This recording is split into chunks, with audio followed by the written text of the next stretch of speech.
Good morning, students.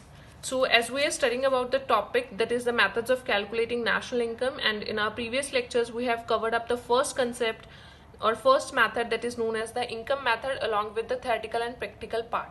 So, coming towards the next or second method, that is the expenditure method.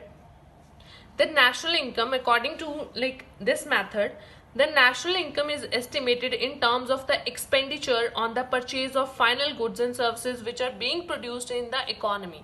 जितना भी goods and services जो final produce हो रही है economy के अंदर, उनके ऊपर जितना भी expenditure हो रहा है, उनका जो sum होता है that comprises of the national income.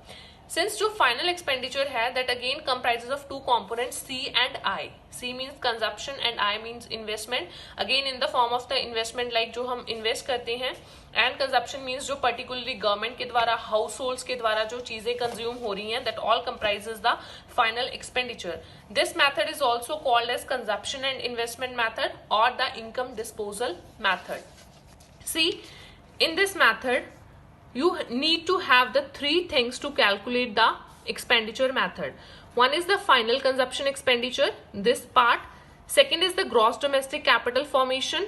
Third is the net exports. Here the final consumption expenditure includes the two components. One is the private final consumption expenditure. Second is the government final consumption expenditure. Let's discuss these parts further in the lecture. Simply we'll recall here. Final consumption expenditure includes the two main components, the private and the government. Private means by the household sector and government means by the government. The expenditure being done for the consumption purposes by the government. So by combining both these, we get the final consumption expenditure. Expenditure method के अंदर आपको first चीज जो sum करने के time पे needed है वो final consumption expenditure है. या तो question के अंदर आपको ये directly दिया होगा तो आपने सिर्फ इसकी amount लेनी है. अगर ये नहीं दिया तो इन दोनों में से या तो दोनों दिए होंगे या एक. दोनों दिए हैं तो इनको ऐड करोगे तो and you will get the final consumption expenditure. First component done. Second you need to have the gross domestic capital formation. ध्यान रखिएगा ग्रॉस डोमेस्टिक कैपिटल फॉर्मेशन. अगर ये सिंपली दी हुई है तो इसकी वैल्यू लेनी है. इनमें से चाहे कुछ दिया हो छोड़ दो. अगर इसकी वैल्यू नहीं दी तो you need to have two things here. One is change in stock. Change in stock means closing stock minus of opening stock. Again change in stock आपको दो टर्म्स में दिया होगा क्वेश्चन के अंदर, क्लोजिंग माइनस ओपनिंग. तो closing की value में से ओपनिंग की वैल्यू माइनस करोगे, you will get change in stock. Change in stock will lead to the gross domestic capital formation. First element ये. सेकेंड एलिमेंट आपको यहाँ पे जो नीडेड है that is known as gross domestic fixed capital formation. यहाँ पे fix नहीं है, यहाँ पे फिक्स्ड है, ध्यान रखिएगा. अगेन आपको अगर ये चीज दी है, ये टोटल इस नाम से आपको कोई अमाउंट दी है तो उसको आप चेंज इन स्टॉक में ऐड करेंगे एंड आपके पास आ जाएगा जीडीसीएफ. अगर ये आपको चीज नहीं दी क्वेश्चन के अंदर तो आपको तीन और कंपोनेंट्स दिए होंगे. इसी के तीनों जो पार्ट्स है, फर्स्ट आता है बिजनेस फिक्स्ड इन्वेस्टमेंट जो बिजनेसेस के द्वारा की जाती है, गवर्नमेंट फिक्स्ड इन्वेस्टमेंट जो गवर्नमेंट के द्वारा की जाती है, investment on residential construction by household जो हाउस होल्ड के द्वारा घरों की कंस्ट्रक्शन के लिए की जाती है. अगर gross domestic fixed capital formation नहीं है तो इन तीनों में से कोई भी एक दो तीन वैल्यूज होंगी, उनको आप ऐड करोगे which lead to the gross domestic fixed capital formation. Again you will add the change in stock in this amount and you will get the gross domestic capital formation. So this is the second component of expenditure method.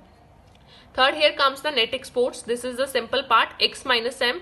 X here stands for exports and m here stands for imports. तो exports minus imports is equals to net exports. तो आप तीनों first element, second element and third element को जब add करोगे, you will get the answer in the form of GDP, MP और gross domestic product at market price. Remember, income method के अंदर जब भी हम formula apply करते थे तो आपका answer आता था NDP-FC में. यहाँ पे एक्सपेंडिचर मेथड को यूज करने के बाद आप तीनों मेन कंपोनेंट्स को ऐड करोगे तो आपका आंसर आएगा GDP MP. But again you have to calculate the national income. National income होती क्या है हमारी एनएनपी-एफसी. सबसे पहले जी को किस में कन्वर्ट करना है, एन में. ग्रॉस में डेप्रिसिएशन ऑलरेडी होता है, नेट में नहीं होता तो यहाँ पे हम डेप्रिसिएशन माइनस कर देंगे. डेप्रिसिएशन माइनस करने से हमारे पास टर्म आ जाएगी एनडीपी-एमपी. अब हमें अगेन एनएनपी-एफसी चाहिए. अब यहाँ पे डी और एन को बराबर करने के लिए हम क्या करेंगे, डोमेस्टिक से जब नेशनल की तरफ जाते हैं तो net factor income from abroad क्या हो जाएगा, ऐड. अगेन हमारे पास एनएनपी बन गया. अब एमपी से हमने किसमें जाना है, एफसी. एफसी के अंदर नेट इनडायरेक्ट टैक्सेस नहीं होते, एमपी के अंदर एडेड होते हैं. अब एफसी के अंदर नहीं होते तो यहाँ से नेट इनडायरेक्ट टैक्सेस क्या कर देंगे minus, and we will get the NNPFC as national income. This is about the expenditure method, only the brief discussion related to the theoretical aspect. In the next lecture, we'll cover the various precautions of this method, and after that we will try to do the practical part of this method. See, basically the brief introduction of the concept or components which we have studied in this method. The first is the private final consumption expenditure. It refers to simply the expenditure on the final goods and services. The expenditure, जो खर्चा, that is being done by the households, the non-profit private institutions or the individuals. Here it includes like consumer services, किसी भी तरीके के non-durable goods, durable goods जो हम अपने daily life के अंदर use करते हैं, like the butter, milk, furniture, washing machines, etc. Second is the government final consumption expenditure. This here means it refers to the expenditure on the final goods and services by the government, like expenditure on the purchase of goods for consumption by the defense personnel. जो government के द्वारा consumption purposes के लिए goods के ऊपर expenditure होता है उसे हम बोलते हैं government final consumption expenditure, like defence purposes के लिए जो यूज किया जाता है. Third comes the investment expenditure. It refers to the expenditure on the purchase of final goods by the producers. जो प्रोड्यूसर्स के द्वारा गुड्स को फाइनल गुड्स को परचेज करने के लिए जो एक्सपेंडिचर होता है, ये ऐसी गुड्स होती हैं जो फर्दर प्रोडक्शन प्रोसेस के अंदर यूज होती हैं, like expenditure by the farmers on the purchase of tractors which are being used for the production of the various crops during the session. So again, investment expenditure two types का होता है, fixed investment and inventory investment. Fixed investment, as we have already studied in the formula, the gross domestic capital formation. It refers to expenditure by the producers on the purchase of fixed assets के ऊपर जो किया जाता है, like plant machinery के ऊपर. ये तीन टाइप्स का होता है. बिजनेस फिक्स्ड इन्वेस्टमेंट जो बिजनेस के अंदर होती है, fixed investment by the house hold जो अपने घरों की कंस्ट्रक्शन के लिए करती हैं, एंड पब्लिक फिक्स्ड इन्वेस्टमेंट जो गवर्नमेंट करती है किसी भी तरह के वेलफेयर पर्पसेस के लिए सोसाइटी के अंदर. So like the expenditure by the government on construction of roads, bridges, dams, ये सारी चीजों के ऊपर. तो that is known as the fixed investment. Second here comes the inventory investment. It refers to change in stock. जैसे हमने पढ़ा था पीछे, closing stock minus of opening stock, that is the inventory investment और change in stock. Fourth component जो आता है that is the net exports. Again X minus M.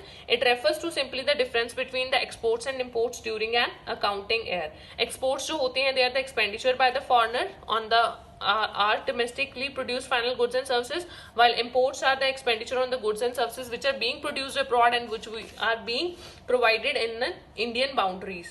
So this is all theoretical part about the expenditure method. Thank you, students.